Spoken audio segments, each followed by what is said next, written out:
Hello there and welcome once again to another video. In this video we are going to talk about the Rust target triple.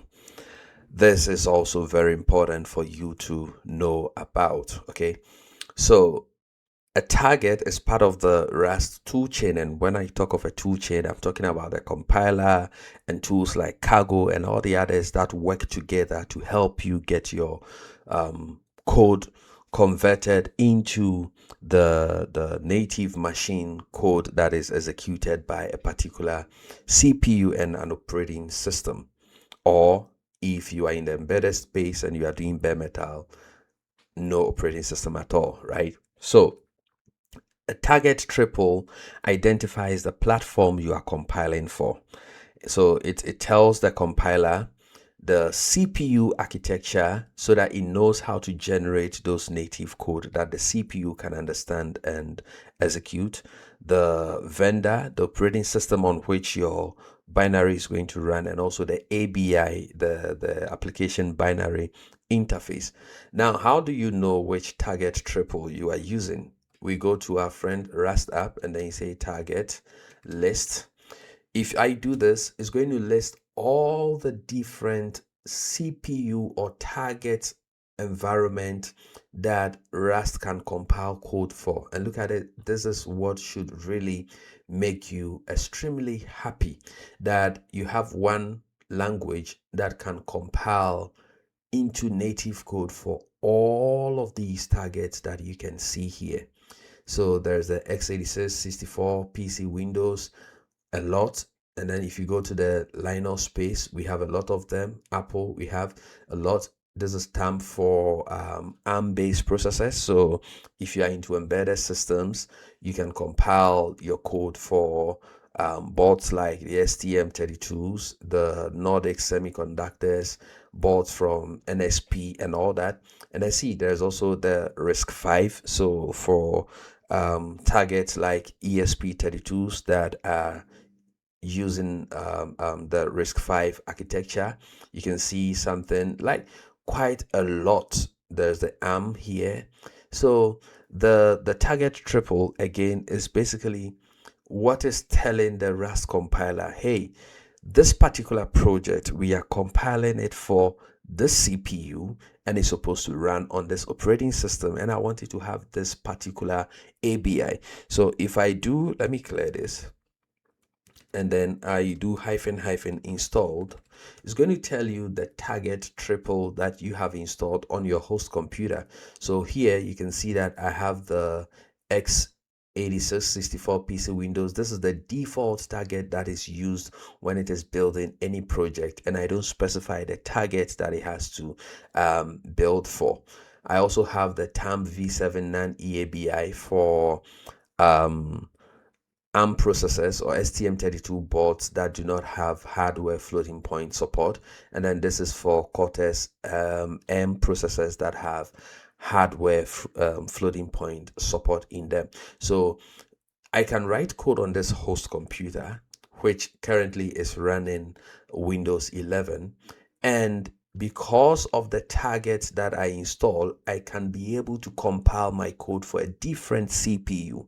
Okay, so I will demonstrate that very soon. We will compile the same code here to be able to run on a Linux desktop operating system like Ubuntu.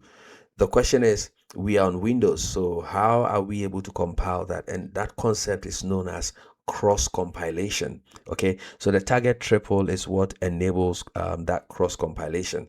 To install what will allow me to compile for Linux systems, for example Ubuntu, I just have to do Rust app target add, and then the name of the target. All right, so x84 60 86 64 hyphen unknown, and then Linux, and then GNU. Okay, if I do this and I hit enter, does not support this. Maybe I didn't type it correctly. Yeah, I'm sure I made a mistake somewhere. Let me just copy this let me just copy this and use it. So this, copy, and then I do Rust app target add, and I'll paste what I copied. And yes, so it means I made a mistake in the typing somewhere. I don't have time to look for where I made a mistake, so I just copied and pasted. So now if I do Rust app target list hyphen installed, it's going to show me that yes, now I can compile for this particular target. And how do I compile this same code? You see, if I just do, let's start with cargo clean, so that you can see that the target folder is gone. Now, if I do cargo build, it is going to build for the host computer. And because my host computer is a Windows machine, you can see that you go into debug and it has created a .exe file here because it's building for the default target, which is the host. But now if I do cargo build and I do target, okay, and I specify something else, I specify a different target for it to build for, then it is going to compile for that particular target. So I'm going to just say the target is this, and then I'm going to hit enter.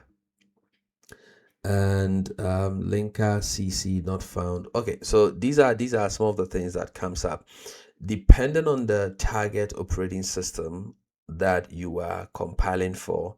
Certain tools also have to be installed, so this is a good thing that we've seen. So just in case you add any target you are building for and then it fails, it tells you that to be able to build for that particular target, there is another tool that is needed and you have to be able to install that. Otherwise, if this had worked, I will show you how to build for that particular Linux environment. You can see that under target it has created a name that is similar to the target that was specified.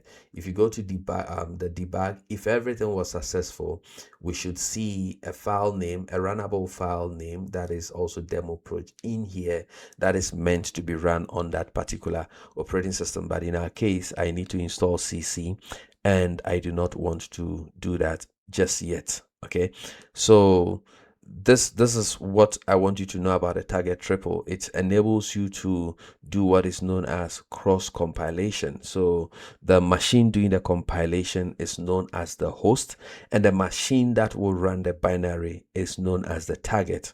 And by specifying a different target triple, you are able to compile your code for a different target system. And why this matters is that the target triple determines the generated machine code. You know, if code is going to run on Linux, the binary has to be a bit different from if it's going to run on Windows, and it has to be very different if it's going to run on a platform that doesn't even have an operating system.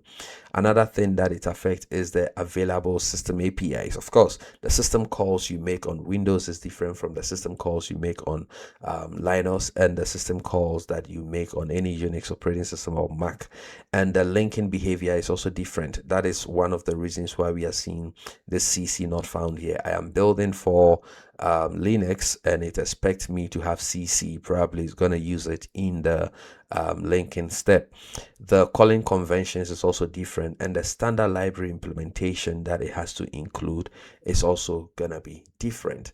So just so you know, if you are writing your code on one operating system and you want to compile it for another operating system, what you have to do is to install the target toolchain for that particular environment, which is a combination of the CPU, the operating system, and the application binary interface that you want to support. Thank you very much for watching this, and I will see you in the next video.